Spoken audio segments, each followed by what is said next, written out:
Lord, we thank you for this afternoon. Father, we submit our hearts and our mind to you, O God. We submit this whole place into your hand, Lord God. Father, we ask that your presence would fill this place. Not only this place, not only the venue, but let your presence fill each one of us because we are your temple. We are your dwelling place. So Father, we surrender to you every person that's in this room, mula sa aming ulo hanggang sa aming paa, Panginoon. Hipuin mo kami ng presensya mo, puspusin mo kami ng presence mo. I-touch mo ang bawat isa sa amin, Lord God, that we will never be the same again. Father, if there is anything in our thoughts, in our mind, distracting us, any thought that's causing us to miss out on what you want to do in our lives, Father, we cast it out to the ground, Lord God. We surrender it to you. We pray that you would take it out of our system, Lord God, so that we will be able to focus on you, hear from you, and be touched by you, Lord God. In the name of Jesus. Father, saturate this place with your presence. Saturate every person with your presence, oh God. Take away every form of tiredness, every form of apathy. Take it away, Father. Cleanse us, purify us, oh God, in the name of Jesus. Father, I pray for all the workers, oh God. I pray that you would break the worker syndrome of familiarity.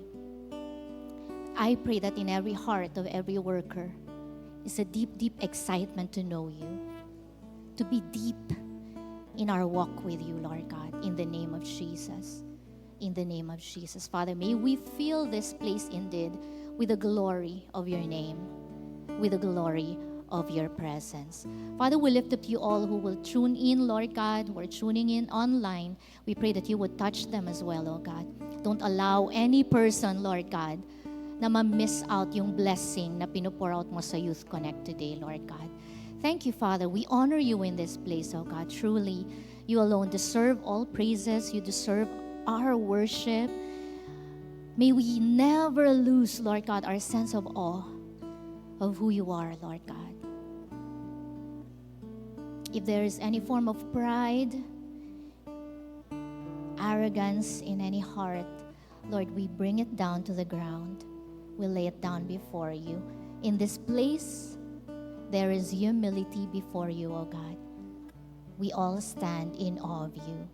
We thank you, Father. This time, this place, every person belongs to you. This is our prayer in Jesus' name. Amen and amen. Palakpakan natin ang Panginoon. You may all take your seats. Good afternoon, everybody. So, matik yan, no? Pag sinabi kong, you may now take your seats, yung mga workers, lakad-lakad sila, no? So, dapat kung ano yung narinig natin, consistent tayo sa naintindihan natin.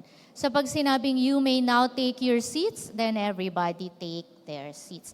Good afternoon, my name is Shalene. Are we online? Okay. Sa lahat ng nasa online, hello. Mag-hello kayo sa kanila. Dali, mag-hello kayo sa mga nasa online. Sabihin nyo, hello. Hello. Napakahina ng boses. Okay, i-ask ko kayo na lahat ng nasa bandang likod, kung meron kayong seat, empty seat in front of you, wala kang karapatang umupo sa inuupuan mo. Dali. So kung may empty seat in front of you, that means you have to move forward. Tapos tanggalin natin lahat ng upuan dun sa likod. Yan. O sige, move forward pa. Move forward pa. May pa-Gcash sa... Joke lang. Okay, so good afternoon. Good afternoon. Ayan, dito naman, good afternoon. Ayan, so excited ba kayo sa Youth Connect today? Yes, so the reason why we call ourselves Youth Connect is because we want to connect. So anumang bagay, no, anumang attitude na hindi nagko-connect, ayaw natin yan. 'Di ba? So sabihin mo sa katabi mo, wag kang attitude. Okay, sa kabila, sabihin mo, itama mo yung attitude mo. Okay? My name is Shalene. I'm the pastor of SOD. No, I'm the youth pastor of Destiny. And the reason why we call ourselves SOD, Students of Destiny, is because we believe in the word destiny. So hindi ko alam paano ka nakarating dito, pinilit ka ba? No? O ano kayo, nag-trip to Jerusalem kayo dyan para magkaroon ng upuan? Upo na. Okay, thank you. Parang nag-aagawa pa sila sa upuan eh.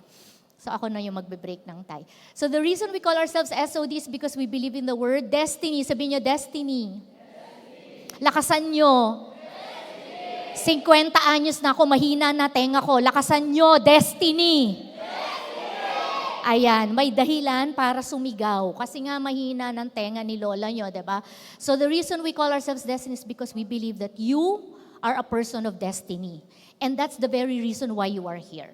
Hindi tsamba yon, hindi chance yon, no? Hindi nagkataon lang, kaya nandito ka, hindi, kasi may plano ang Lord sa'yo. Mamaya papakita ko pa yan ng mas malinaw sa'yo. May plano ang Panginoon sa'yo, hindi ka aksidente.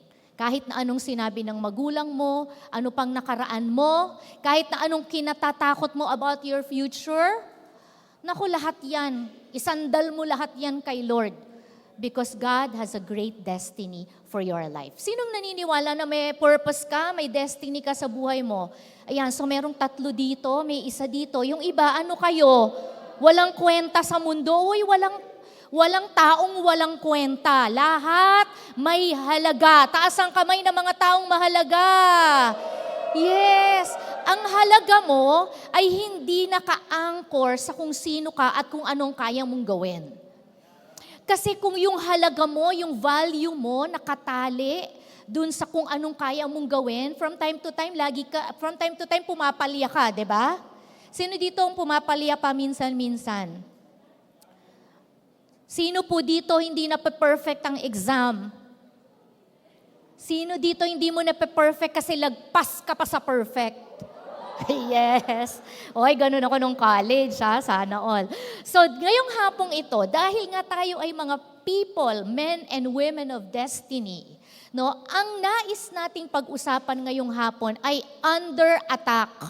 Yan ang theme natin ngayon hapong ito, under attack. Napakahirap ng topic na ito. Talagang araw-araw nating pinagpe-pray ito upang tayo ay managumpay, no? Pag sinabing under attack, magpapakita ko ng mga ilang larawan sa inyo. Yan. Kikita nyo na ba? Ano yan? Shark attack. Okay? So mga iba't ibang halimbawa lang ng attack, no? So shark attack. Merong isang kwento, hindi niya alam na na-shark attack na siya. Dire-diretso lang siya, nasa dagat pa siya. Nung umahon siya, wala na yung isa niyang limb. Doon niya lang na-realize na shark attack pala siya. Pwede pala yun, no? Yung na-atake ka na, wala ka man lang kamalay-malay. May nakuha na pala sa'yo, dire-diretso ka lang pa, enjoy ka pa, later mo na lang nalaman. Uy, nabudol ako doon ha. Sabi mo sa katabi mo, huwag ka magpapabudol. Kaya tayo nandito para hindi tayo mabudol. Pwede rin itong larawan na ito ng under attack. Sino sa inyo naranasan nyo ng matapakan? Hindi naman literally, no? Siguro natapakan yung sapatos mo. Pero yung natapakan yung pagkatao mo, sino sa inyo naranasan na yan? Sige, pakitaas ang kamay tapos sabay tulo ng luha sa kanang mata. Kanang mata lang, ha? Hindi pwedeng yung kaliwa, okay? Naranasan mo na yan. Yung talagang kung makaalipusta, mang-alipusta, no? Ang masakit pa niyan minsan, yung malapit sa'yo yan di ba? Hindi balik kung hindi mo kakilala. Diba? Yung grab driver or yung angkas driver, diba? Hindi mo naman kilala yun. No? Grabe, nirakan niya ang pagkatao ko, tinapaktapakan niya ang pagkatao ko. Okay lang, Kebs, hindi na ako sasakay sa'yo kahit kailan. Ganun lang yun. Pero paano kung nanay mo yun? Sakit nun. Tama? Paano kung yung katabi mo yun? Diba? So, yan na, nagkakaanohan na, nagkakabukingan na. So there are many ways that we can be attacked. It could also be in this picture. Walang ibang involved, ikaw lang. You're just attacked inside of you. Insecurity, thoughts of giving up, doubting yourself. Have you ever felt that attack? Diba? Wala namang umiimik. Wala namang nangyayaring sitwasyon. Mag-isa ka lang. Wala namang silang ginagawang masama sa'yo.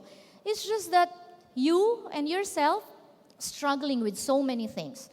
Sorry, babae yung nilagay kong picture dyan, no? Pero I know that guys also experience that. Right? Thoughts of quitting, thoughts of doubting yourself, maybe thoughts of or feeling of not valued, not understood, not heard, not loved. Posible nga na sa tingin ng iba parang wala namang problema. Pero sa kaibuturan ng pakiramdam mo, ganyan na ang larawan mo, para ka lang nasa isang sulok. Hindi ka makatigil sa pag-iyak. Under attack. So you see, under attack is not just something external, it could also be internal. That's why it's important for us to understand this. And we need to know, how do I handle that? So if I'm going through this kind of attack, how do I handle that? How do I overcome that? Right? And another picture, ito medyo recent ito, no, kinuha ko to sa news. Of course, war, no, during war times, no, ito ay yung sa Gaza, the attack. So, one thing is common. When you are under attack, you are not in your most comfortable and most ideal situation. Hindi yun yung pinangarap mo. Right? Nasasaktan, nahihirapan, napapagod. So yun yung pag-uusapan natin ngayon. Bakit kailangan pag-usapan natin yun? Kasi the reality is 100% of the human population is under attack. Whether you like it or not, whether you are aware or not, you are under attack. I am under attack. Dehado ka kapag hindi mo alam, hindi mo naiintindihan. Pero nasa advantage ka kung malalaman mo, maiintindihan mo, ma-identify mo, what is this attack going on in my life? And lalo nang mas ikapapanalo mo kung malalaman mo ano ang mga armas na pwedeng gamitin mo panglaban dito sa mga ataking ito. Are you listening?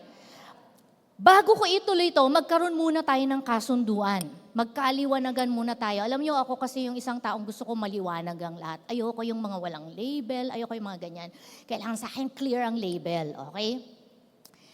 Bago ko ituloy ito, tatanungin ko muna kayo.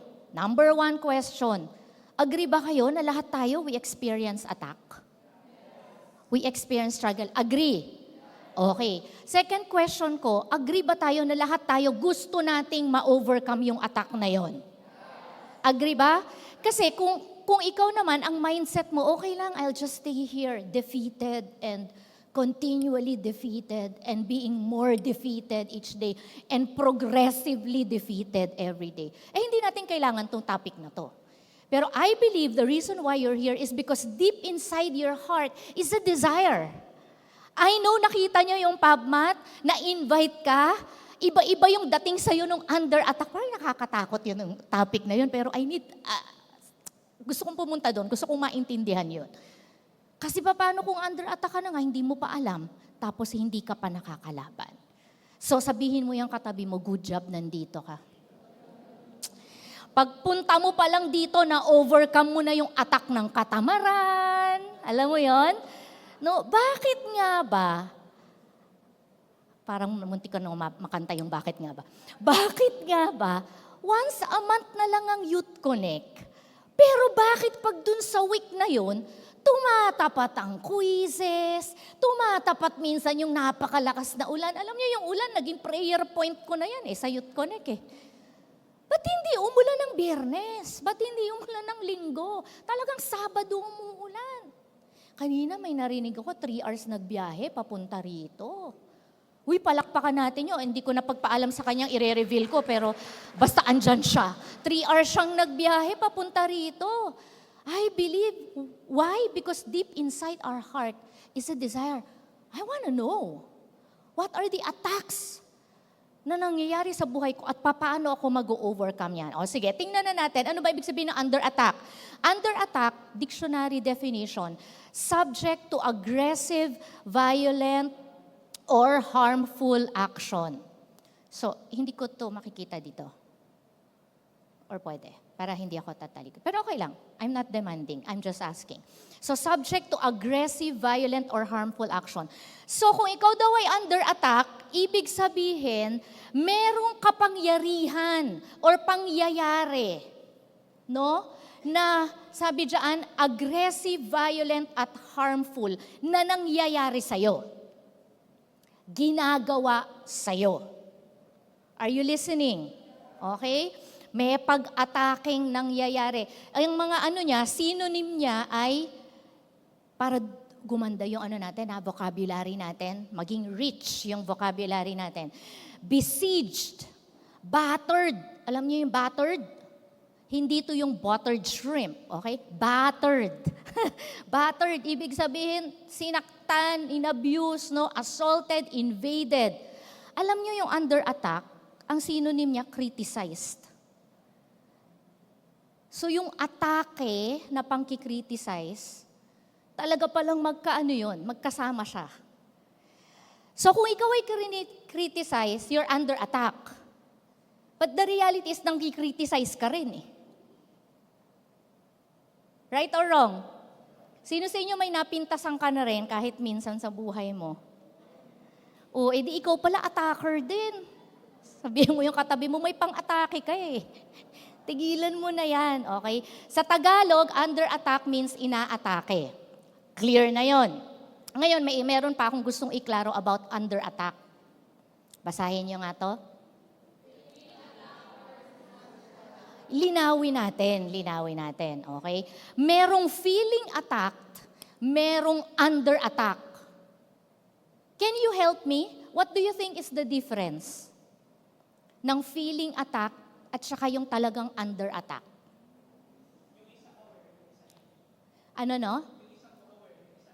Yung isa aware, yung isa hindi. Okay, sige, maganda yan. Interesting. Ano pa? Ha? Yes. One from within, and the other one comes from external. Yes. Okay, parang recitation lang to, di ba? I-record ko yan. Ano apelido mo? Parang professor mo lang, di ba?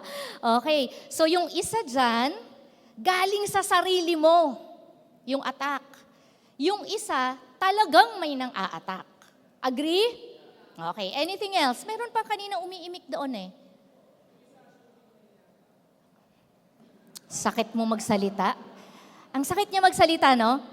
Pero kahit na gano'n kasakit, sabihin natin kasi totoo. Yung isa, assuming lang siya na ina-attack siya. Yung isa, legit talaga siyang ina-attack. So sabihan mo yung katabi mo, huwag ka assuming. Ha?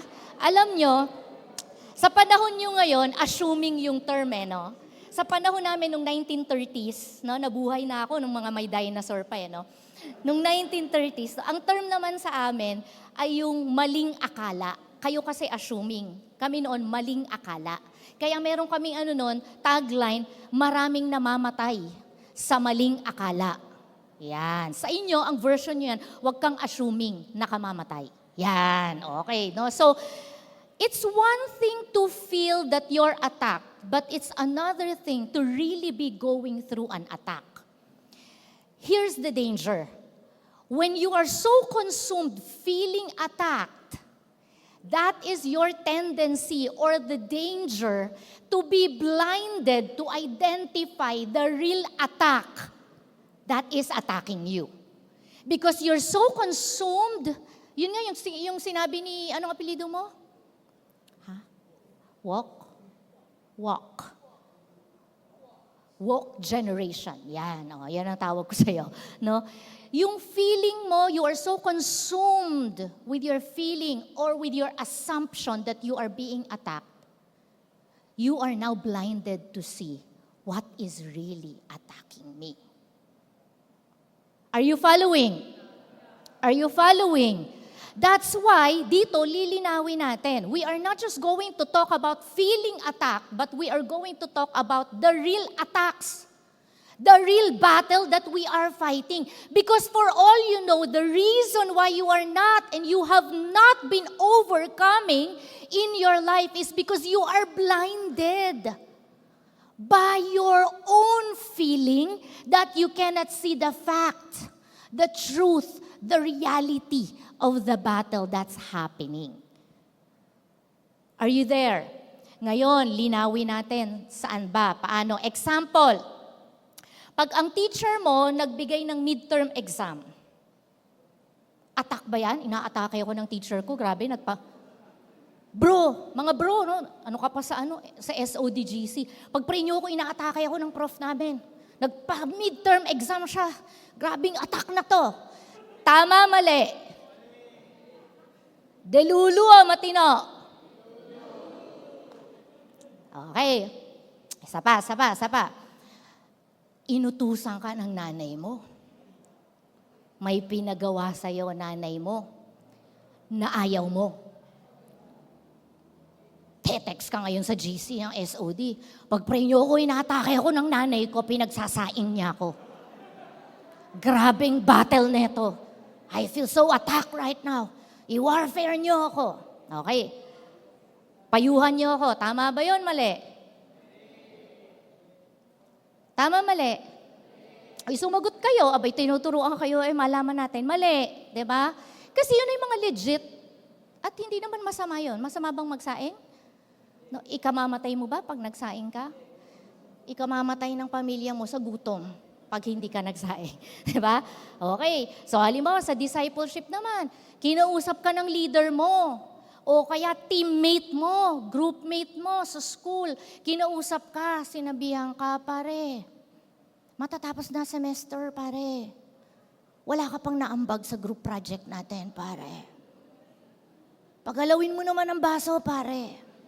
Ikaw naman, feeling attack. Talagang sama ng loob mo. Grabe. Inaatake ako. Pinagtutulungan ako ng mga groupmates ko. Wala daw akong ambag. Humarap ka muna sa salamin. Wala ka ba talagang ambag? Ano ang truth? Wala nga. Oh, hindi pang atake yun. Reality ang tawag doon. Okay? Is this making sense to you? Is this helping you? I want to clarify this because I know of many people who are so confused. They cannot identify, they cannot point the finger. Ano ba talaga yung kalabang ko? Ano ba talaga yung ino-overcome ko? Because if we are going to win, we have to know our enemy. We have to know ano ba yung kinakalaban natin, ano yung katapat natin at tinatapatan natin at need natin mapagtagumpayan. Otherwise, kahit sumuntok ka ng sumuntok, kung hindi mo naman nakikita sinong dapat mong suntukin, sumusuntok ka lang sa hangin at wala pa akong kilalang nanalo sa suntukan sa hangin. Walang naging champion na ang sinuntok lang ay hangin. Are you listening? Walang boxer na nag-champion na hangin lang ang sinusuntok. No. You have to aim clearly. And in our lives, we need to be very clear. What are we aiming for? We cannot just live in, day in, day out. Lumipas lang ang araw, lumipas lang ang maghapon. No. Every day have a clear aim. What am I aiming for today? What do I need to conquer today? What are my subjects today? What are the emotional difficulties I need to overcome today? Are you listening? The reason why we're teaching you this is because we believe you are a person of destiny. And if you're going to live out your destiny, that means every single day is a day to win the battle. Every single day you fight for your destiny. Every single day you fight for your victory talaga. Amen? Amen? Sabihin mo yung katabi mo, walang talunan dito. Walang talunan dito. Okay? Ephesians 6:12-13. Sabi dito, can you read this? Kita ba? Okay, 1, 2, 3, go.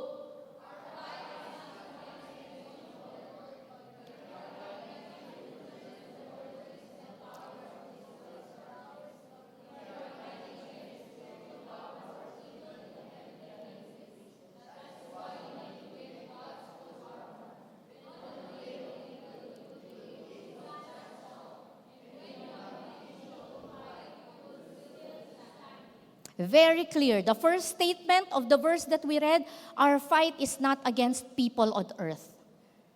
Let's clearly establish that. Our fight is not against one another. What's the point? We may have differences, right? There may be things that I like that you don't like. I like pink, but I have a disciple who really, really does not like pink. Hindi lang sa ayaw niya ng pink. Hate niya talaga ang pink. Dahil disciple ko siya, niregalong siya ng pink. At pinasuot ko siya ng pink. Talagang hirap na hirap siya. Okay? Nagsistruggle siya. What's the point? We have differences, but that doesn't mean we're fighting against each other. Right. I prefer water. You prefer iced tea. Tuwing kakain tayo, nag-order ka isang pitsil na iced tea. Lagi na lang iced tea. Lagi na. Okay lang yan. Pag-aawayan pa ba natin yung iced tea? No. Differences in the family,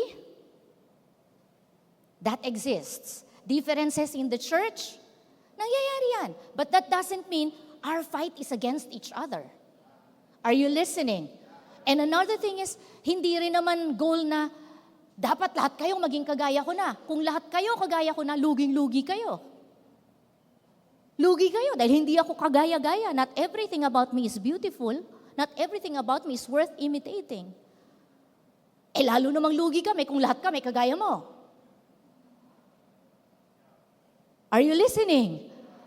Pero panalo tayong lahat. If you're gonna be who God has called you to be, I'm gonna be who God has called me to be, then we all work together, even with the differences. And then we understand that our fight is not against each other, but our fight, our true fight, is against the rulers, authorities, and the powers of this world's darkness. We are fighting against the spiritual powers of evil in the heavenly places. That's why you need to get God's full armor. Very clear.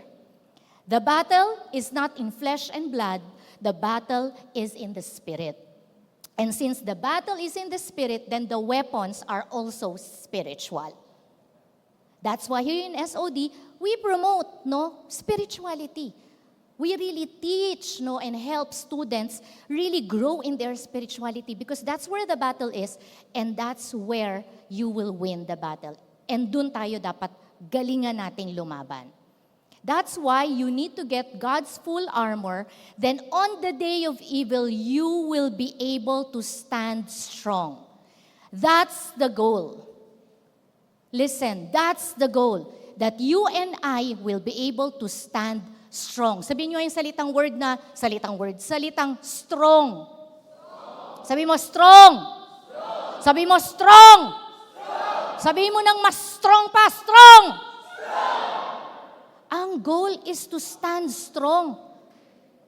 Yun ang goal. Lahat ng ginagawa natin sa SOD, ang goal natin is so that the young people will be able to stand strong. Life is still long. Your journey is still long. How I wish I can tell you, ang lapit nyo na sa finish line. Sige na, madali na lang yan. I'm 50 years old now, and I can tell life is long. There's a lot of battle. Not how I wish one battle one day, no.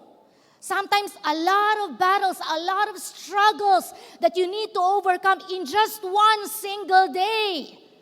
Now, if you are not trained to stand strong, how will you make it in a lifetime? Are you listening? Here we want to train young people who will be able to stand strong, not against each other, not against the government, not against the parents, not against leadership, not against rules and policies. Stand strong against the schemes of the devil so that we will be able to live out the destiny that God has placed over our lives. Are you there? Because the devil is real. John 10:10 says, the thief comes to steal, kill, and destroy. I came to give life, life that is full and good. Let's draw the line. There are two offers in front of you today. One offer is a kind of life that the devil rules. And all that the devil does is steal, kill, and destroy. Another offer is in front of you. The offer of our Savior and our Lord Jesus Christ. Sabi niya, I came that you may have life. What kind of life? Full and good. What kind of life? What kind of life? Anong larawan yan? Sabi ng Panginoon, ang kaaway nandyan to steal, kill, and destroy, pero ako bibigyan kita ng buhay. Hindi ordinaryong buhay, pero buhay na punong-puno at buhay na mabuti. Hindi ibig sabihin wala nang pagsubok. This is not prosperity gospel. Hindi ito promise of a convenient, comfortable life, no? Pag naniwala ka na kay Jesus Christ, magiging milyonaryo ka na, mabibili mo na ang kotseng gusto mo, maya't maya nagpapalit ka na ng gadget, lahat ng sapatos na mamahalin meron ka. Daig mo silang lahat, hindi yun. Sabihin mo yung katabi mo, hindi ganun yun. Pero ang sinasabi dito ng Lord is, I'm gonna give you personally, you're gonna experience fullness and you're gonna experience goodness. God is challenging us today, give me the chance to show you how good I am. Life in Christ is a life experiencing the goodness of God. Sino sa inyo gusto mong maranasan ang kabutihan ng Panginoon? Sino sa iyo dito, so far in your life, naranasan mo na kahit papano ang kabutihan ng Panginoon? And you want to continue at that? Right.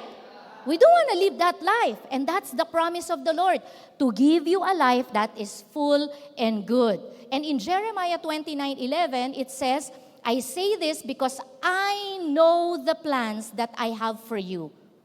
This message is from the Lord.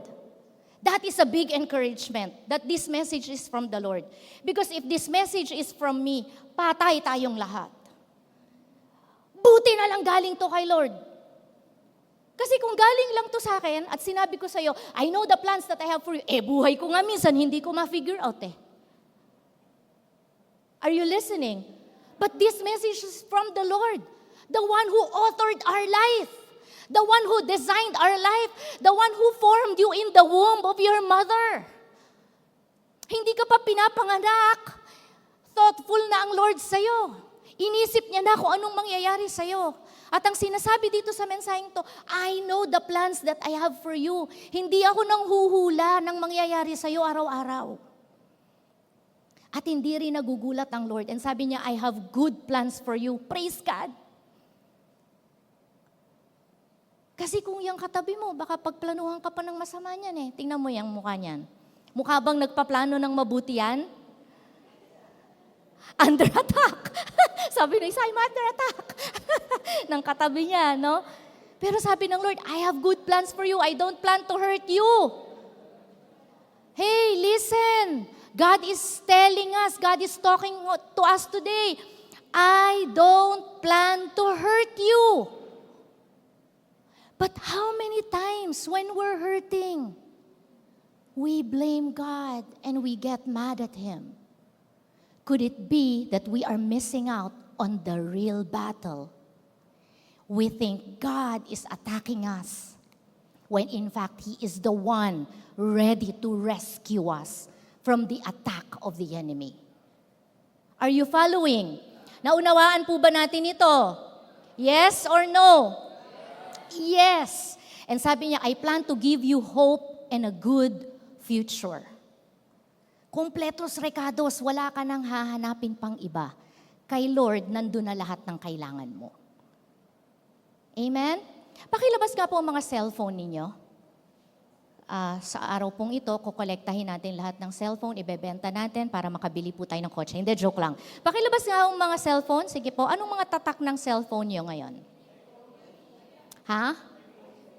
iPhone, yabang neto. Ano pa? Ano pa? iPhone lang ba meron sa planet?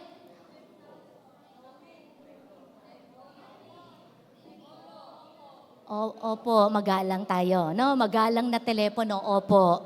Okay, ano pa?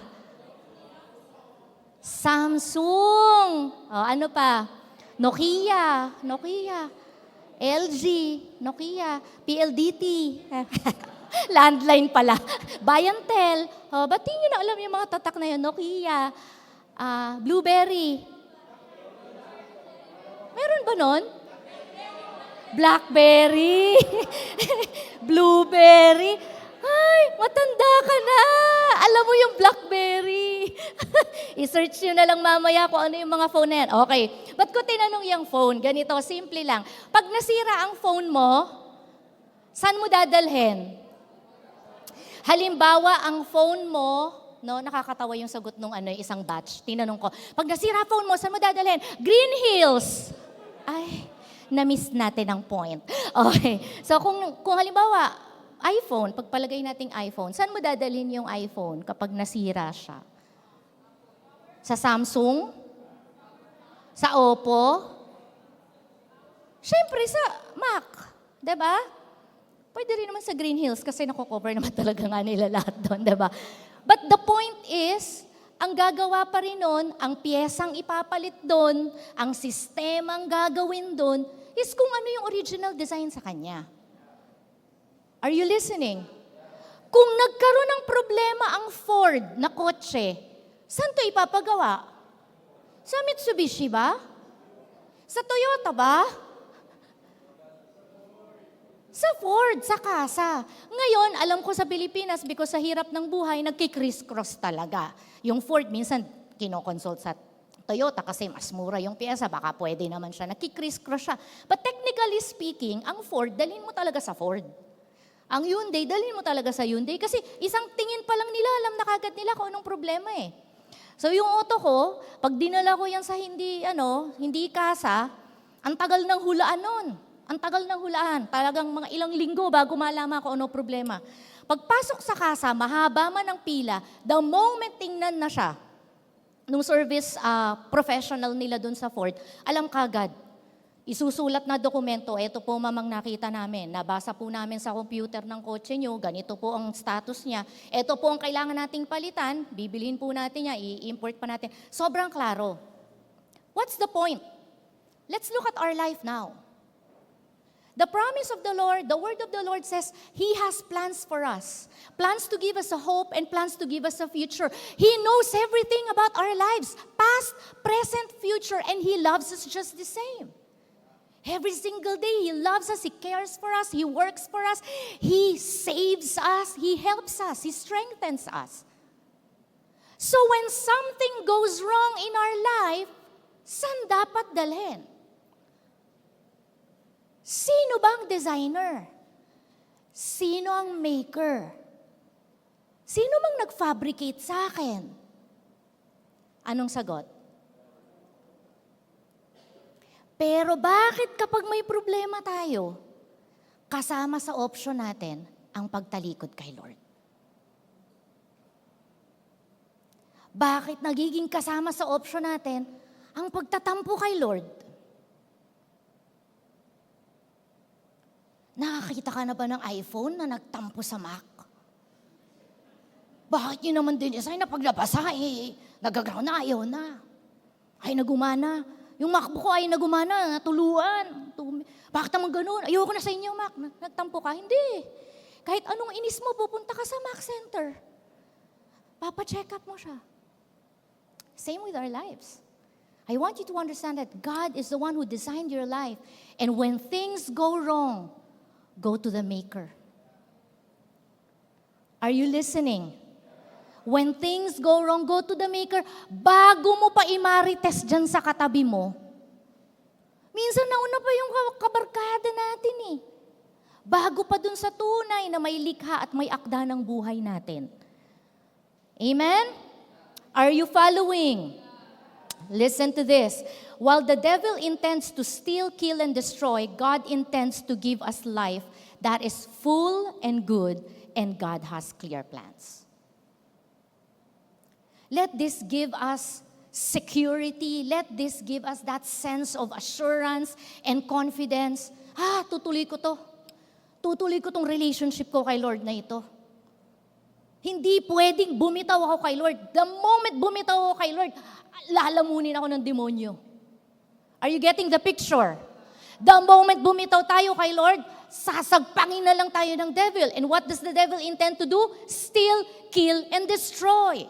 Actually, yun ang gusto niyang mangyari sa buhay mo. Ma-discourage ka, mawala yung faith mo. Bakit naman, kapag nag-EML, hindi inaantok?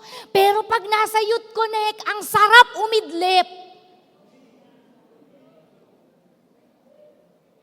You're under attack!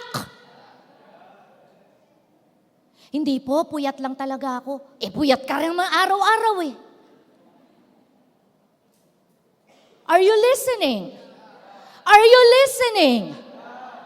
Bakit pag nagsuscroll, tumatagal ng 3 hours, 4 hours? Pag clinic na yung Bible app, wala pang natapos na isang verse, humikab na, ang bigat na ng talukap ng mata, napatulog na, humihilik pa. Palusot nila, kasi grabe po yung presence ng Lord eh, talagang na-touch po ako ng Word of God. Talagang there's restedness. Hello? I love it. That's how we did it in the past. In the past SODs, that's how we were. I miss it. Carlo and I, we love saying hello. And then people would say hi. That's how we know they're listening and they're engaged. Nasanay na kasi kayo sa Zoom. Hindi kailangan umimik. Diba? Hello? Ayan, okay? God has clear plans for us and let this give us an assurance. Amen? The battle is real. I am telling you, the battle is real. Bakit kapag every weekend, wala namang mga hanas, wala namang ganap, wala namang struggle. Pero pag week na ng Youth Connect, grabe talagang struggle. Why? Because the battle is real. The devil intends to steal, kill, and destroy your faith, your joy, your gladness, your security, your confidence. While on the other hand, God intends to give us a life that is full and good. John 3:16 says, yes, God loved the world so much that He gave His only Son so that everyone who believes in Him would not be lost, but have eternal life. Again, there's an offer. There are 2 offers in front of you today. One, to get lost. The other offer is to receive the eternal life. The devil offers to you a life, liligaw ka niya. Araw-araw ligaw ka. Are you that kind of a person feeling mo lagi lost ka? You're under attack. Because as far as God is concerned, we are not to be lost. He gives us eternal life and He gives us a sense of direction. He has great plans for us. He has clear direction and instruction for us. So whenever you feel lost, red flag na kagad yan. I'm under attack. I need to go to the Lord. Lord, I'm lost. The devil is trying to deceive me. Nililito niya ako, nililigaw niya akong parang pusa na sinakay sa sako at niligaw ng malayong malayo. Sabihin mo yung katabi mo, hindi ka pusa. Hindi ka dapat naliligaw. Revelation 3:20, here I am. Jesus is saying, I stand at the door and knock. If you hear my voice and open the door, I will come in and eat with you, and you will eat with me.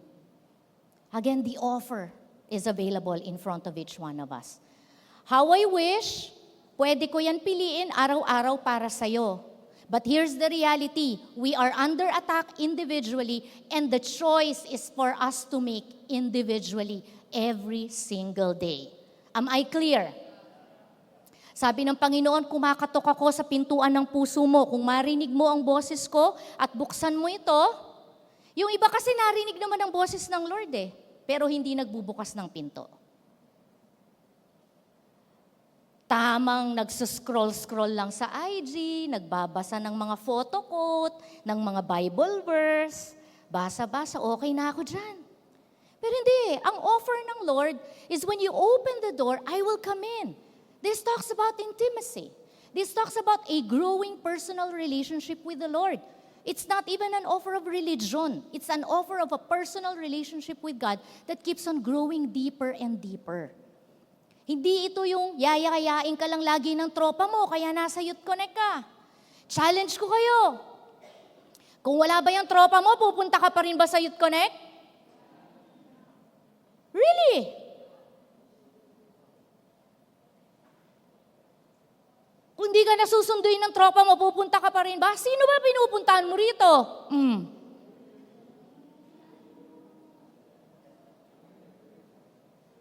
Diba?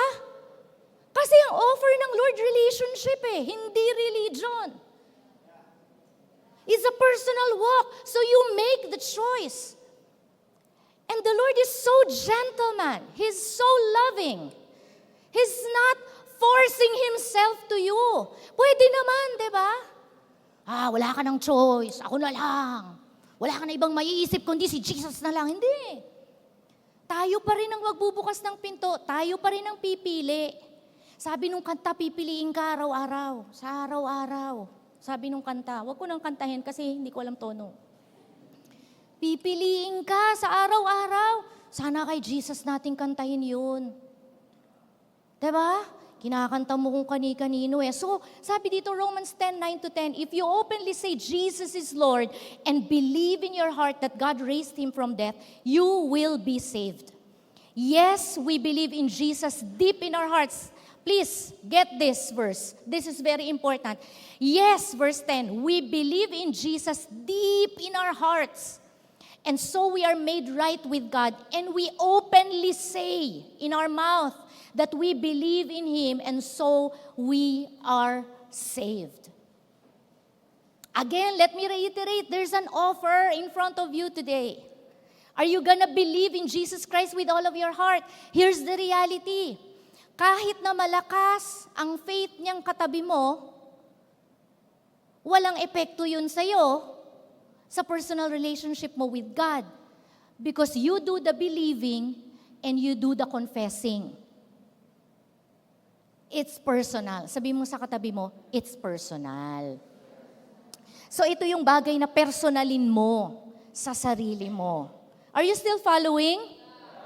So sino sa inyo ngayon ang magsasabing, yes, I want to believe in Jesus deep in my heart and I want to openly say that I believe in Him and I want to be saved. Who wants to make that decision today? Sige, hihintayin ko yung kamay nyo. Sige, pag-isipan mo mabuti. Pag-isipan mo mabuti. Because it's a personal. Personally ka under attack. Personally ka rin magme-make ng choice. Diba? No other person can make that choice for you. Other people can pray for you, yes. But at the end of the day, you're gonna make the choice for yourself. Are you listening? Again, the question is, sino ulit yun? I want to believe in Jesus deep inside my heart.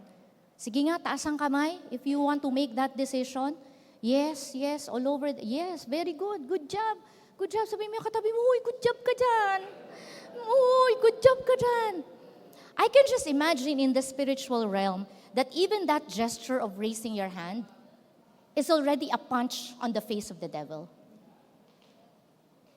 Because by raising your hand, you're telling the devil, I belong to the Lord. You have no place in my life. It's like you're punching already the devil's face and telling him, malis ka na. Mananawa ka lang. Wala kang pag-asa dito. Because deep within my heart, I believe in the Lord Jesus Christ. That's how we are in SOD. We don't play games here. Yes, we play games pala sa icebreaker. But what I'm trying to say is, we're not playing games. We take life seriously. Are you listening? Because this talks about your future. This talks about your destiny.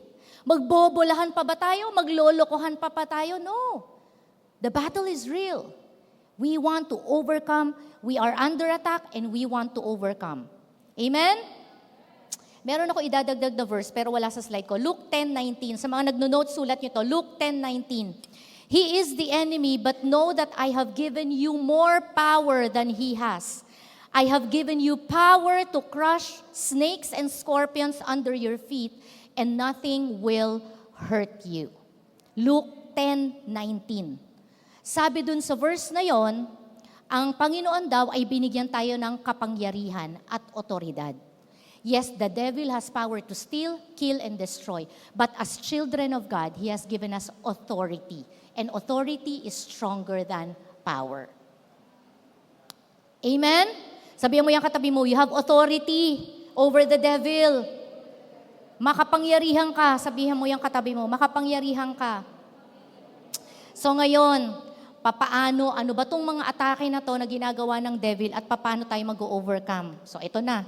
Huling kwento na lang ito and then tapos na ako. Okay? So I'm gonna tell you the story of Nehemiah. This is found in Nehemiah chapter 4. Actually, the whole Ezra and Nehemiah, yun yung buong story nun. Pero Nehemiah chapter 4. Okay lang ba? Ikwento ko na lang sa inyo?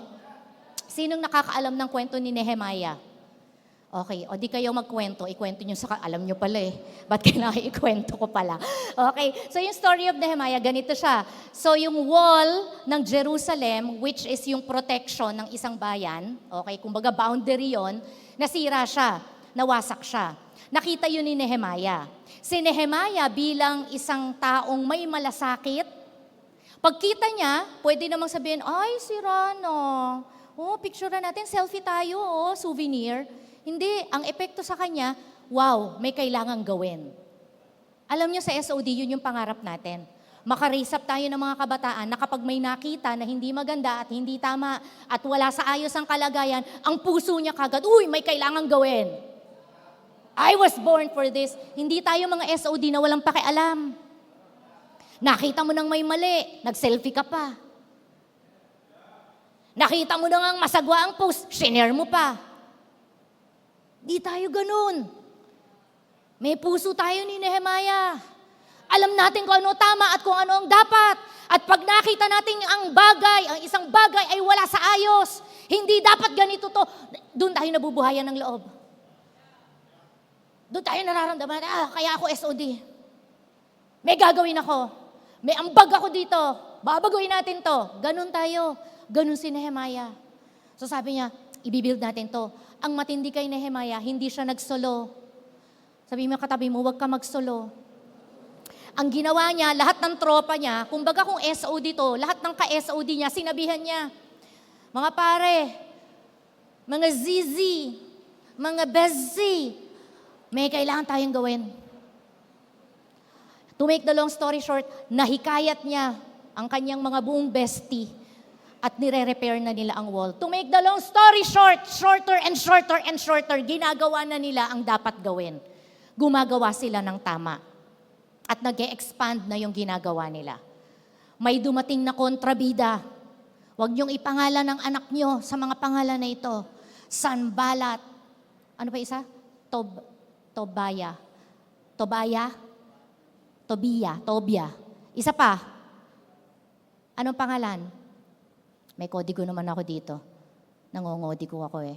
Yan. Si Sanballat, si Tobia, at si the Arabs, the Ammonites, and the men from Ashdod. Yan. Huwag niyong ipangalan sa mga anak niyo yan. Kasi panira ng trip yan. Nang babasag ng trip, sabi nila kay Nehemiah, di nga. Gagawin niyo yan? Kaya nyo ba yan? To make the long story short, dinidiscourage si Nehemiah. Under attack. Alam mo, kung gumagawa ka ng mali at inatake ka ng devil, that's another story eh. Pero yung gumagawa ka ng tama, nag-decide ka, magfa-follow ka kay Lord, nag-DHT ka, nag-homecoming ka, nag-commit ka sa 7 points, tama lahat eh. Yung decision mo towards tama. Then comes the attack of the enemy.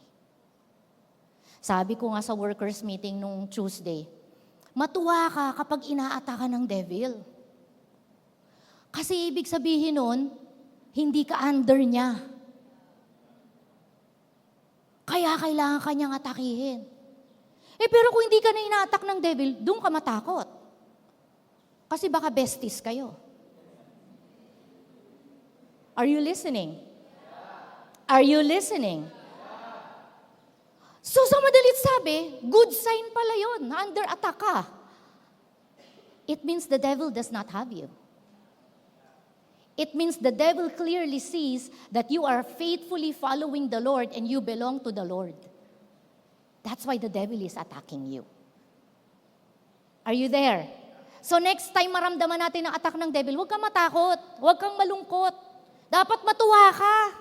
Oh, I don't belong to the devil, that's why the devil is attacking me. But I belong to the Lord and the battle belongs to the Lord. I'm surely gonna win this victory. Sabi nung kanta kanina, I know how this story ends. Ito yung spoiler alert na dapat meron tayo. That the story of our life will end in victory. Yun ang spoiler alert that you are not prepared to receive, but you need to receive. Amen? So ito na, tingnan natin yung mga ilang verse. Verse 1 to 2, when Sanballat, ayan na si Sanballat. Sanballat mo. Yan. Heard that we were building the wall of Jerusalem, he was very angry and upset. He started making fun of the Jews. Ang tindi talaga ng buhay, no? Yung pinili mong gawin ng tama at ginawa mo na yung tama, ikaw pa yung tinuya. Pero bakit yung gumagawa ng mali, ba't hindi yun ang kuyugin? Am I making sense to you? Do you experience that? Diba? Nag-post ka na nga ng verse. Dati, ang papangit ng mga pinopost mo. Dahil nga nag-youth connect ka na ngayon, nakapag-do hard things ka pa, nag-homecoming ka pa, nagla-life group ka pa, ang dami mo nang nalalaman sa Bible ngayon. So, nagpo-post ka na ng verse. Kung kailan ka naman nag-post ng verse, tsaka ka namang, diba? May magpo-post, magko-comment sa'yo, banal ka na niyan. Ano, pre? Langit ka na yan, pre. Diba? What's the point? What's the point? Because we are under attack. Not everybody will like it that you are doing good, you are saying good, you are choosing right. Why? Because the devil comes to steal, kill, and destroy, and he does not stop in doing that. The more you choose what is right, the more you do what is right, the more the devil is after you. That's why here in SOD, we train people to stand strong against the enemy. Hindi pwedeng magbulahan tayo dito kasi pagkatapos ng Youth Connect, we will face our own battles. So we really take the time, as ako pag nagpe-prepare ako, I really want to take the time in 1 hour to equip the army of the Lord. The best that I can to equip you, to tell you, to give you the weapons that you need for this war. Then Sanballat talked with his friends. So nagalit siya, na-upset siya, nang hikayat pa ng mga besties niya. Siguro ito, nagbuo ng GC. Ang topic nila, ikaw. What are these weak Jews doing? Do they think we will leave them alone? Do they think they will offer sacrifices? Maybe they think they can finish building in only 1 day. They cannot bring stones back to life from these piles of trash and dirt. These are just piles of ashes and dirt. To make the long story short, ang sinasabi lang nila, walang kwenta yung ginagawa nyo. Pa-youth connect pa kayo dyan. Pa-detox pa kayo. Pa-Bible study pa kayo. Pa-life group pa kayo dyan. Wala lahat yan. Yun. Ganun siya.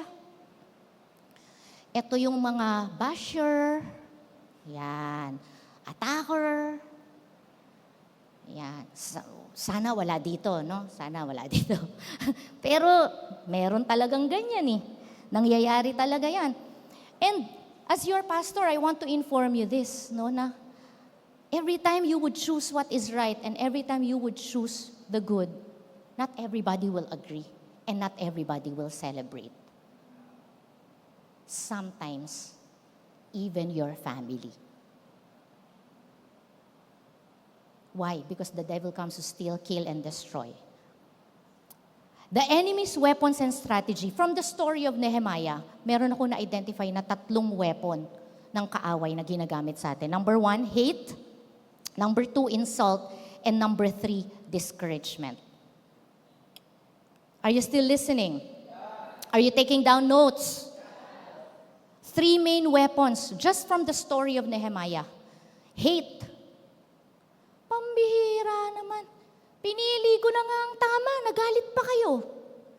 Bakit nung masamang tao ako, di kayo nagagalit? Ano, mas gusto nyo bang bumalik na lang ako sa pagiging masamang tao? You know why this is so real to me? Ito yung nangyari sa akin. Nung nag-start ako mag-attend ng Bible study, nag-attend na ako ng camp, ng youth camp, di syempre kahit papaano, by God's grace, bumubuti-buti na tayo, no? Na marunong na ako mag-sorry, marunong na ako mangupo. Dati hindi ako nangungupo. Tawag ko sa ate ko, tsaka sa kuya ko, first name lang. Pero dahil nga bumabait na tayo sa awa ng Diyos, no? Nag-aate na tayo, nagkukuya na tayo, marunong tayo magrespeto. Doon pa yung talagang, naranasan ko talagang, yung pamilya ko pa yung kontra. Kaya real na rin sa akin to eh. When you choose to follow the Lord, not everybody will celebrate. But the question is, will you still continue to follow the Lord? And believe that He has plans for you. For hope and for good future. Number 2, insult. Naalala ko nung nag-sorry ako sa isang kapamilya ko. Nag-sorry ako kasi katatapos ko ng youth camp, naalala ko lahat ng mga kasinungalingan ko, lahat ng kabulastugan ko sa buhay. So nag-sorry ako, nag-confess ako kasi doon sa camp, pinasulat sa amin lahat ng kasalanan. Mantakin mong nakailang yellow paper ako. Sa dami ng listahan ko. Tapos talagang sa puso ko, dahil binago ko ng Panginoon, gusto ko talaga mag-sorry sa lahat ng mga na apektuhan ng kasamaan ko sa buhay. Nag-sorry ako. Alam niyo sagot, pagkatapos ko mag-sorry, sabi, nilalagnat ka ba? May sakit ka ba? Anong meron sa'yo? Alam mo yung hindi pa makapaniwala na nagbabago ka na? Hey, are you there? Are you there? And third is discouragement. Nakaka-discourage. Kaya minsan, pupunta ka na lang sa point na, tutuloy pa ba ako? Mag-a-attend pa ba ako ng Bible study? Pupunta pa ba ako sa Youth Connect? Naulan na. Sana matapos nun si Pastor kasi naulan na. Hindi ko tatapusin, hindi naman tayo makakaalis eh. Diba? Diba? Hindi ba tayo makakaalis eh, naulan. So dito lang muna tayo. Mas safe kayo dito, mga pare. Mas safe kayo dito. Diba? Di kayo mababasa eh. Tama ba? Diba? Mautak tayo. Mautak. Pero alam ko, nagsastruggle ka sa utak mo. Naku, naulan na. Paano kaya ang pag-uwi ko? Huwag kang mag-alala. God has plans for you. Plans for hope and a good future. Alam na ng Lord yan, nauulan ngayon. Alam na niya yan. Takot ba si Lord sa ulan? Hindi, ikaw lang. So, paano ngayon magre-respond? So, ito ngayon ang picture kay Nehemiah. Paano mag-respond? Bibigay ko na yung spoiler alert sa ending. Ang ending, natapos ni Nehemiah yung ibibuild na wall in 52 days. Ilang daang taon na sinusubukang gawin ang tama. Ilang daang taon tinatry i-repair yung wall ng Jerusalem. Hindi matapos. Pero nung nag-respond si Nehemiah, kahit na may mga oposisyon, natapos ang trabaho, kasama ng mga tropa niya at mga besties niya, 52 days. Ilang buwan ng 52 days? Not even 2 months. Right. Not even 2 months. 1 month and 3 weeks, I think. Almost 2 months. Natapos. Wala pa po nun yung mga truck na yung umiikot, yung may semento. Wala pa po nun. Isa-isa nilang binubuhat yung mga bato doon. Ilalagay nila, bubuuin nila yung pader. At hindi ito pader na ganito lang, pader ng Jimenez, hindi. Malaking pader yun. Pader yun na binabalot or nakapalibot sa isang buong bayan nila. Ipagpalagay na natin Quezon City. Yung buong boundary ng Quezon City, nilagyan ng pader. Mano-mano yun. Daang taon ang estimate para magawa yun. But during the time of Nehemiah, natapos in 52 days. So nung nakita ko tong story na to, wow! They were under attack, yet they even finished. They met their goal sooner than the ideal. Mas napabilis pa, sabi ko, merong lesson na mapupulot dito. So inulit-ulit ko siyang basahin, Kaya eto na. Magtatapos ako sa 4 points na to. Lessons from the life of Nehemiah. How to respond to attacks. Nehemiah prayed and said, "Our God, listen to our prayer. These men hate us. Sanballat and Tobiah are insulting us. Make bad things happen to them. Make them ashamed like people taken away as prisoners. Don't take away their guilt or forgive the sins they have done in your sight. They have insulted and discouraged the builders." So hate, insult, and discouragement. Ano ngayon ang naging response ni Nehemiah? Lesson para sa atin. Number 1, how to respond to attacks? Pray. Verse 4, Nehemiah prayed and said, "Our God, listen to our prayer. They are insulting us." Verse 9, "But we prayed to our God." You can never underestimate the power of prayer. Are you listening? Are you listening? Hindi mo pwedeng menosen at pababawin ang kapangyarihan ng prayer. Anong klaseng prayer to? Hindi kailangang mahaba, hindi kailangang maikli, hindi kailangang Ingles, Chabacano, kung ano pa mang lengguwahe. Prayer is communication and talking with God. Kung ano yung lengguwahe na alam mo, yun. Meron akong kaibigan, nakakilala na siya kay Lord. Sabi niya, paano ba mag-pray? O sige, ikaw mag-pray para matuto tayong mag-pray. So siya nag-pray. Nagpe-pray siya, sabi niya, "Lord, bad trip naman eh." Sabi niya ganun, "Lord, bad trip naman kasi to eh. Yung tropa ko ganito nangyari, Lord eh. Tulungan mo naman ako, Lord." Nakaka-bad trip eh. Kung tutuusin mo, parang yung salita na yun, hindi bagay eh. No? But you know what? The word of the Lord says, you can come to Him with confidence. Kung sino ka, just as you are, you come to Him. Amen? Ang lakas na ulan, we're under attack. Praise the Lord. We are doing something great. We will not stop what we are doing because what we're doing is something great. But we will be wise. We will overcome the devil. This is what we will do. I want you, buhatin ang upuan nyo, lumapit kayo sa akin. Lumapit kayo. Sige, para marinig nyo ako. Akala ng devil, madi-discourage tayo eh. 'Di ba? Akala niya lang yun. So pumwesto kayo, yung maririnig nyo ako. Okay? Yung tenga mo nandun na sa speaker, ganun. Okay? Kayong mga nasa online, sana hindi kayo naaapektuhan ng signal nyo. Okay? So number 1, prayer. Okay? So gusto kong maintindihan ninyo, mahalaga ang prayer. Okay? O, tama na.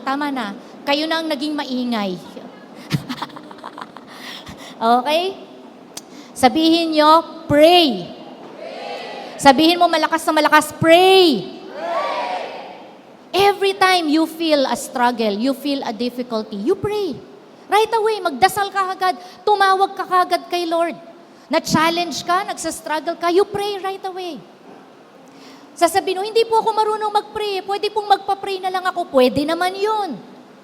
Mag-pray ka, tas magpa-pray ka din. That's why in our life groups, in our group chat, laging, do you have any prayer request? Naririnig nyo yan sa SOD? Culture na, do you have any prayer request? Anong pagpe-pray ko sa'yo? Because we know the power of prayer. Si Nehemiah, kaya niya na-overcome kasi ang unang-una, ganito nga yung daliri nyo, pakita nyo yung first. Sabihin nyo, first. Sabihin mo, first. Ang unang response, first line of response and first line of defense, prayer. Are you listening? Bago ka mag-story, bago ka mag-my day, bago mo pa yan share a note, bago mo pa yan i-highlight, mag-pray ka muna. Kausapin mo muna si Lord. Sabihin mo muna kay Lord, Lord, nababad trip ako. Tulungan mo ako. Baka hindi ko ma-estima sarili ko. Baka masabunutan ko na siya. Alam kong hindi naman siya ang kalaban. Are you listening? Baka masigawan ko na siya, Lord, tulungan mo ako. Alam kong hindi ko siya dapat sigawan. Amen? Meron akong dito, paalaala sa inyo. Ha? You better pray than become a prey. You better pray than become a prey. Always remember, when you don't pray, you become a prey to the devil. But every time you pray, I want you to imagine this. In the spiritual atmosphere, kapag nagdasal ka na, gumagawa ang Panginoon ng imaginary wall surrounding you to cover you. Imaginein mo merong isang malaking dome. The moment tumawag ka pa lang sa pangalan ng Lord, Lord Jesus, help me. Lord Jesus, I worship you. I thank you, Lord Jesus. Please help me. Gumagawa ang Lord ng malaking prayer shield. Pinoproteksyonan ka. Now the devil cannot touch you and the devil cannot devour you because you are hiding in the presence of God through the power of prayer. Are you there? Are you listening? Sino sa inyo magpe-pray? Magpe-pray tayo, okay? Bibigay ko lang dito, konting paalaala lang sa prayer. Meron tayong mga prayer altars. I hope maririnig niyo pa rin ako Meron tayong prayer altar. Sa Montalban people, I see. Yes, meron tayo every Wednesday, 7 p.m. May prayer altar tayo dyan. Bukod pa yan sa life group. It's just a time to pray. Sa Pasig, asa na mga taga Pasig? Yes, meron din tayo dyan every Tuesday, 6 p.m. sa Plaza Bonifacio. UP Diliman, mga taga UP Diliman, yes. Meron po tayong prayer altar every Thursday, 4 p.m. sa UPFI, Bernal Hall, or kung saan man doon, sa paligid ng UPFI. PUP, meron bang nakarating na PUP? Yes. Every Friday, take note, 5 a.m. Prayer altar nila sa Interfaith Chapel inside PUP campus. SJDM, yes, meron po silang prayer altar Wednesdays also, sabay ng Montalban, 7 p.m. We want to increase more prayer altars. If you want to have a prayer altar in your house, in your school, pwede mong sabihin sa life group leader mo, mag-pray tayo dito. You know why? Prayer is not just an answer to an attack. It's not just a defense to an attack. It is also our preparation for attack. Kaya hindi ka magugulat, hindi ka matatakot pag inattack ka ng devil if you are always and constantly praying. Again, don't make prayer so complicated. It's simple. Tinanong ko yung Bible study leader ko dati, paano po ba mag-pray? Sabi niya, marunong ka bang umorder sa Jollibee? Sino sa inyo naka-order na sa Jollibee? Marunong ka mag-order sa Jollibee? Sabi sa akin nung Bible study leader, kung paano ka mag-order sa Jollibee, ganun lang din mag-pray. Sabi mo ko yung need mo. Ang advantage kay Lord, walang binabayaran. Sa Jollibee, nagbabayad. So you just tell Him. Tell Him how you feel. Tell Him when you're upset. Tell Him when you're angry, disappointed.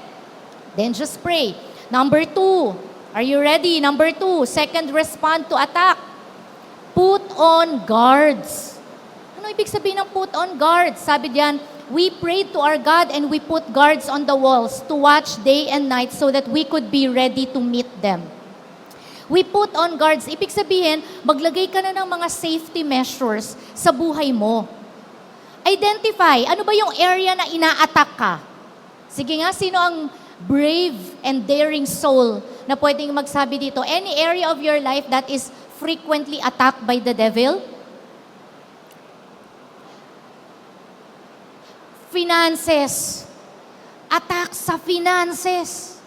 So, paano mo lalagyan ng guard yung finances mo? Okay? Practical lang.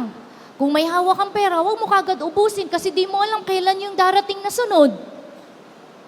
Right. Kung ubus na or paubos na, edi magtipid-tipid ka na yan. Diba? Hayaan mo na munang nangungusap yung sikmura mo. Alam niyo yung nangungusap yung sikmura mo? Yung may tinig, may boses na siyang sarili. Magano na siya. Tiis-tiis tayo, di ba? Kesa naman matukso ka. matuksong mangutang, kumupit. Diba? Bantayan mo na yung sarili mo doon. Ano pa? Mga areas of attack. Temper. How about temper? Yes, Angge? Identity. That's an area of my life also always attack. Yung identity mo, yung insecurity. Mayat-maya na lang, no? Binubulungan ka ng devil. Wala kang kwenta. Wala kang kwenta. Wala kang pag-asa. Hanggang dyan ka na lang. Ang sagot mo naman sa kanya, di ba? Put on guards. You renew your mind. Ang sagot mo sa kanya, hindi yan ang sabi sa akin ni Jesus. Kasi sabi ni Jesus, He loves the whole world at kasama ako doon. At binigay niya ang bugtong niyang anak para mamatay dahil sa pag-ibig niya sa akin. Every time may magsasabi sa'yo, hindi ka mahalaga. Hindi, sagutin mo siya. Mahalaga ako na matay si Jesus para sa akin eh. Are you listening? Are you listening? May nagsasabi sa'yo, wala kang kwenta, wala kang kwenta. Ay, hindi yan ang sabi ni Jesus sa akin. Fake news yan. Kasi ang totoong good news, ay mahal ako ni Jesus. Namatay siya sa krus para sa akin. In fact, para sa'yo din. Are you there? So, we need to be watchful but trustful. Ay, bakit ayaw? Na doble. Watchful but trustful, not watchful and fearful. Watchful, mapagbantay, pero nagtitiwala kay Lord. Hindi yung watchful na praning. So sabi mo yung katabi mo, huwag kang praning. Alam niyo yung praning nakikita sa muka. Ngayon nakikita ko sino praning eh. De, joke lang. Biglang na-conscious eh. Joke lang. Nakikita sa muka eh kapag praning eh. Ibig sabihin, binabantayan mo sarili mo, binabantayan natin ang isa't isa, pero hindi tayo praning. Binabantayan natin ang isa't isa, pero may tiwala tayo kay Lord. So verse 14, sabi doon, don't be afraid of our enemies. Remember the Lord who is great and powerful. You must fight for your brothers, your sons, your daughters. You must fight for your wives and your homes. So may part tayo, hindi tayo magpe-pray lang, tas wala tayong gagawin. Magpe-pray tayo, pero may gagawin tayo. How do I protect myself? How do I protect my mother? How do I protect my father? How do I protect my siblings? My brothers, my sisters? You know, for 30 years, that's what I've been doing with my family. Praying for my mother, praying for my father, praying for my siblings, that they will also come to know the Lord. 30 years. Took me 30 years bago ako makabreakthrough sa nanay ko. Na matanggap niya ang Panginoon at matanggap niya na ako ay pastor at nakakakilala sa Panginoon. What does that mean? For 30 years, I experienced hate, I experienced insult, I experienced discouragement. But I continued to pray and I continued to put on guards to my heart. Pag nadi-discourage ako, naiinsulto ako, pupunta ako sa banyo, iiyak ako, nasasaktan ako, nahihirapan ako, nagsustruggle ako, pero lagi ko sinasabi sa Lord, Lord, tulungan mo akong magtagumpay kasi nakaka-discourage talaga to. Are you listening? Pag nadi-discourage ka, magsabi ka kay Lord, Lord, tulungan mo ako, nadi-discourage ako, Lord. Huwag mong hayaan na mag-quit ako, Lord. Put on safeguards. Are you there? Another safeguard, kapag meron sa social media, nakaka-discourage sa'yo, na-insulto ka, feeling attack ka, di wag mo lang tingnan yun. Hindi na pala maganda effect sa'yo, basa ka pa ng basa. Are you listening? It's one thing to be under attack, but it's also another thing to put yourself to be under attack. Ikaw na rin ang nagsalang ng sarili mo dun. Am I making sense? Is this helping you? You must fight. Sabi mo sa katabi mo, you must fight. Number 3, continue the work. Do not stop. Continue the work. Continue what you have to do. So we all went back to work on the wall. Everyone went back to their own place and did their part. So we continued to work on the wall of Jerusalem. Half the men held spears. We worked from the first light of the morning until the stars came out at night. Ang tindi. Habang inaatake sila, habang dinidiscourage sila, imbis na tumigil, nagpatuloy. Tingnan niyo yung kwento. Nagpatuloy. Hindi lang sila nagpatuloy, nag-overtime pa. Tingnan nyo, we worked from the first light of the morning until the stars came out at night. Posible pala yun na kapag nag-respond tayo ng tama sa mga attacks ng buhay, instead na nagkukwit ka, lalo kang ginaganahang gawin kung ano ang dapat mong gawin. Are you listening? When under attack, keep on working the work of the Lord. Keep on doing the work of the Lord. The more you are being discouraged, the more you keep on doing the work. Are you there? Nadi-discourage ka, merong basher sa buhay mo, naku, lalo mong galingan. Lalo mong galingan, wala na siyang dahilan na maging basher. Bash siya ng bash, pero wala nang point yung pangbabash niya sa'yo. Kasi ikaw ginagalingan mo lang ng ginagalingan. Focus ka lang. Focus sila eh. Sabi doon, no? They went back to their own place and did their part. And they continued to work. Here in SOD, I'm gonna encourage you, find your part. And then do your part. Anong pwede mong iambag? Di tumulong ka doon, tas tuloy-tuloy lang. Alam niyo, na-realize ko, kapag nadi-discourage ka, all the more na tumigil ka, tas nakatunganga ka lang, lalo kang madi-discourage. Right. Pero kapag nadi-discourage ka, humanap ka ng magagawa. Humanap ka ng mabuting magagawa, ha? Hindi basta-basta lang kahit anong gagawin. Humanap ka ng mabuting magagawa na ang resulta, ikabubuti mo at ikabubuti ng iba. Magugulat ka, ikaw mismo na-encourage ka eh. Diba? Naalala ko no, nagba-Bible study kami sa Glorieta. Ang Bible study namin sa Glorieta, hindi sa loob ng Glorieta, sa gilid ng Glorieta. Wala kaming pera pambayad dun sa restaurant eh. Noon pa yon, matagal na yun, nagsa-start pa lang ang Destiny Church noon. So nasa gilid kami ng Glorieta. Alam namin, yung ilaw doon, nakabukas lang yun kasi daanan yun eh. Para lumiban ka, para pupunta ka sa kabilang Glorieta, ganon. Yun yung daanan, yun yung pathway. Naalala ko sa may National Bookstore yun. Pero nag-renovate na sila ngayon, so iba na itsura. Doon kami nagba-Bible study. Uupo kami doon sa grounds doon, sa gilid, parang gilid ng UPFI. Parang ganyan, sa gilid dyan, yan, yung ganyang semento na yan. Uupo kami dyan, magba-Bible study kami. In-invite namin mga executives, nakakurbata pa. Ngayon, nare-realize ko, parang nakakahiya yung ginawa natin noon ah. Tapos mga naka-uniform, galing sa bangko, naka-miniskirt, tas naka-stockings. Naku, hiyang-hiya kami kasi pagtatayo, galing sa Bible study, nagra-run na yung mga stockings nila. Kasi hindi man kami makapag-provide man lang na maayos na decente. Kaya nga, okay, blessed na kayo. Ganda ng venue natin ngayon kasi natuto na rin tayo through the years. What's my point? Tuwing mag-Bible study kami doon, yung guard, hindi ko wala na-adjit siya. Pag andun kami, adjit siya.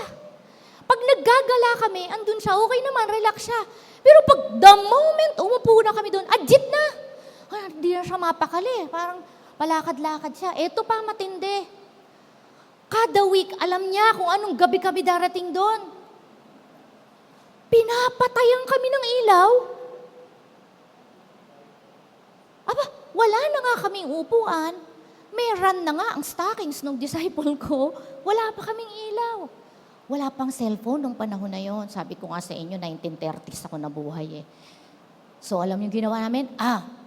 Next week magdadala tayo ng emergency light.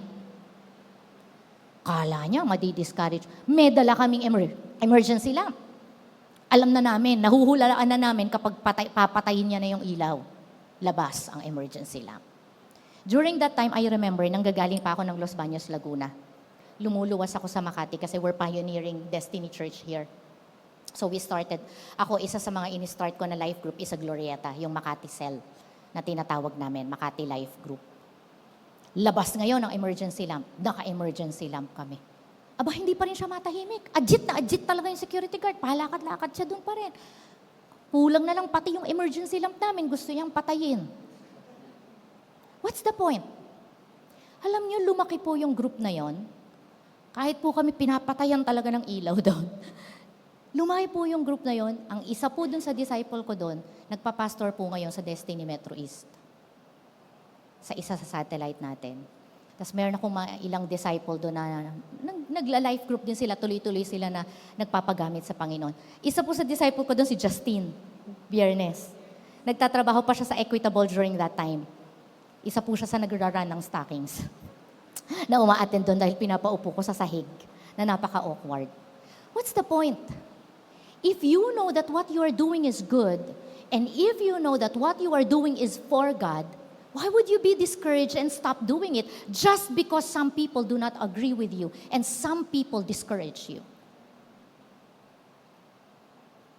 Ang pamantayan, hindi ang response ng tao. Ang pamantayan ng pagpapatuloy, alam mo ba kung kalooban to ng Diyos? Kung kalooban to ng Diyos, edi itutuloy ko ito. Madali lang naman tanungin eh. Lord, will mo ba na nagba-Bible study kami dito? Alam mo masabihin ng Lord na ko, hindi. Itigil nyo na yung Bible study niya. Hindi. People are getting saved. People are getting to know the Lord. After ilang months po na yun ang ginagawa namin, nag-enroll po kami sa seminary, kaming mag-asawa. Malapit po dun sa Glorieta. Nalaman nila na nagba-Bible study kami sa bangketang ganyan. Nag-offer po yung seminary. So yung life group namin, nilipat namin sa seminary. Nasa isang classroom na po kami. Dumami po talaga yung mga young professionals doon. Sa Makati. Kaya ang tawag namin doon, Makati Life Group. Kaya po tayo nagkaroon ng professionals ministry dito sa church natin because of that group. Now, I know there are some of you here, nagsa-start up pa lang yung mga life group ninyo. Minsan may sisipot, minsan wala. May door manager na agit. May security guard na agit. Diba? Hindi ibig sabihin, titigil tayo. Ang ibig sabihin lang, hahanap tayo at isip tayo ng paraan. Paano tayo magpapatuloy? So sila, umisip sila ng paraan. Dini-discourage nyo kami. And I think that's the reason why napadali yung trabaho eh. In 52 days natapos, bakit? Nag-overtime eh. The more they were being attacked, the more they were mobilized, the more they were motivated. Gawin natin to. Bukas na bukas, maaga tayong gigising. Para bago pa tayo tuyain ni Sambalat tsaka ni Tobaya, nandun na tayo, nagpupukpuk na tayo. Si Sambalat, hindi nyo kaya yan, hindi nyo matatapos yan. Sila ang sagot nila, kuhanin mo yung hollow block. Sige na, hayaan mo siya, salita ng salita dyan. Oo, dito, ipatas mo dito, yan. Okay, yung mga pako, kunin nyo na. O sige, si Sanbalat, hindi nyo matatapos yan. Itulak ko lang yan. Pangit ng gawa nyo. Sila naman, sige, kuhanin nyo yung mga materyales, tuloy lang, tuloy lang. 52 days, nagulat ang lahat. Natapos. The choice is yours. In the coming days to come, at the end of the story, what do you want to see about yourself? You taking part in the good thing that the Lord is doing? You will continue to take part in what God is doing, expanding His kingdom in the schools, in the campuses? Or are you going to be part of the Sanbalat Tobaya team? Wala nang ang ambag nang di-discourage pa. The choice is yours.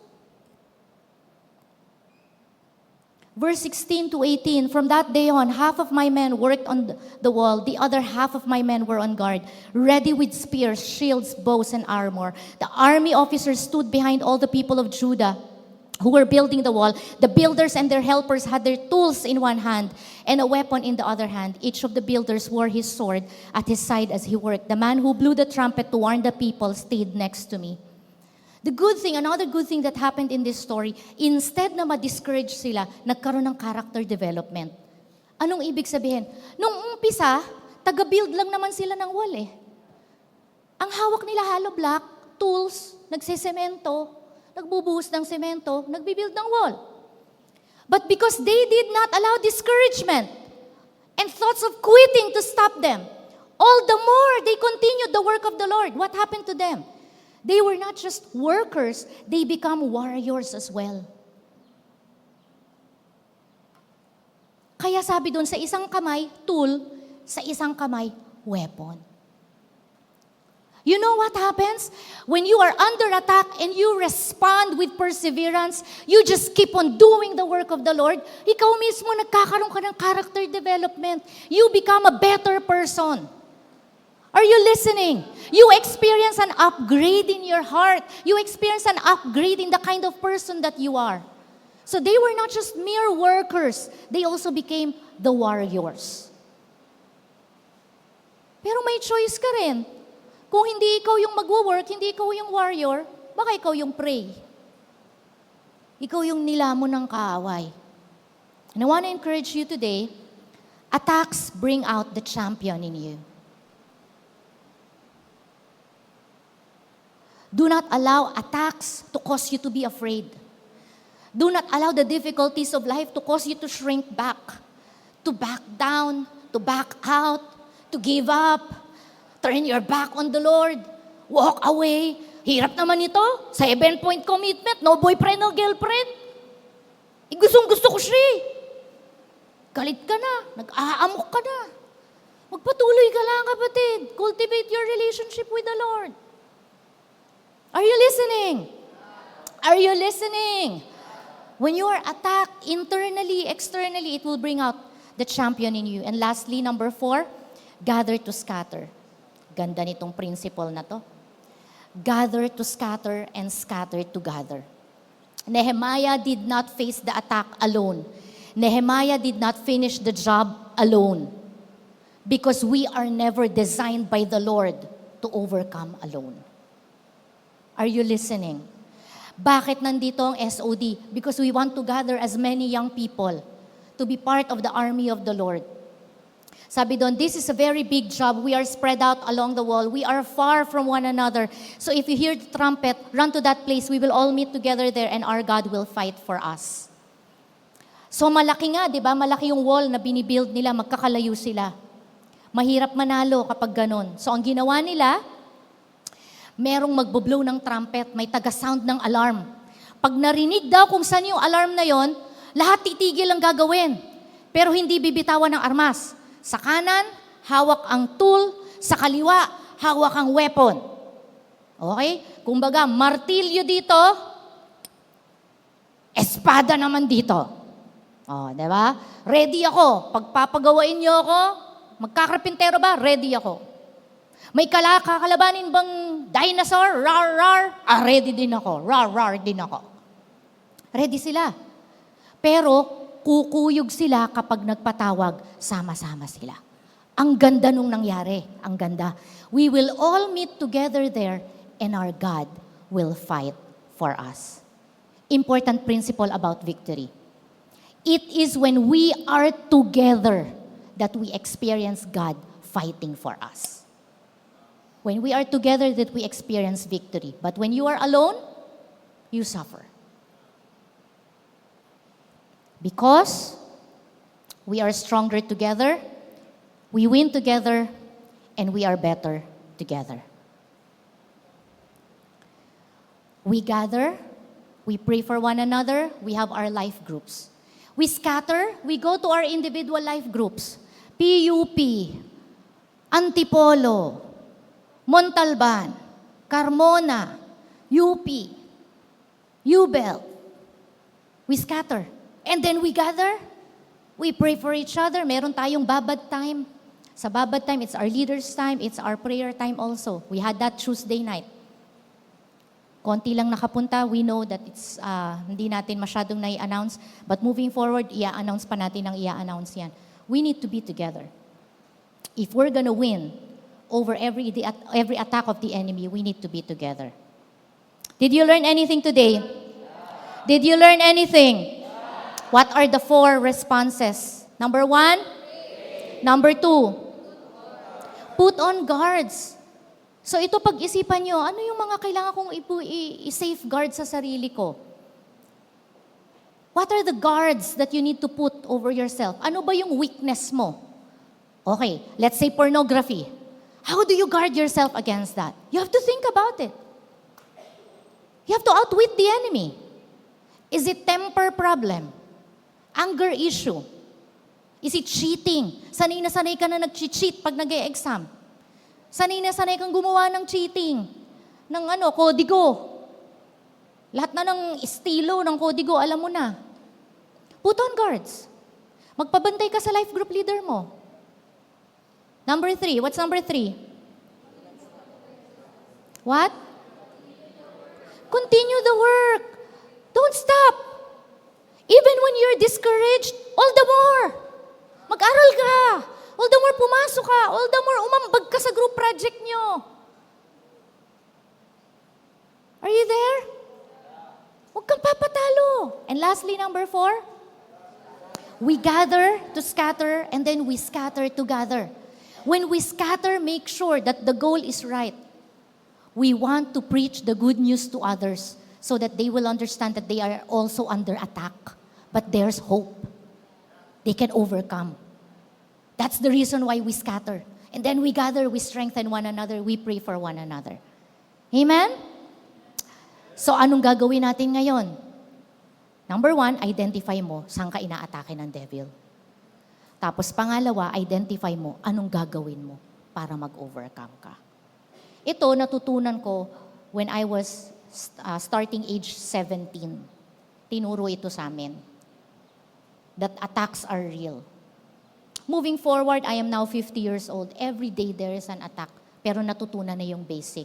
Laging first line of defense, prayer. That's why we have prayer meeting. Okay? Huwag mong maliitin ang kahalagahan ng prayer. Okay? Kahalagahan ng pagpapatuloy. Ikaw mismo magpatuloy ka. Kahalagahan ng binabantayan ng sarili at nagpapabantay sa iba. Amen? At kahalagahan na tayo nagkakaisa.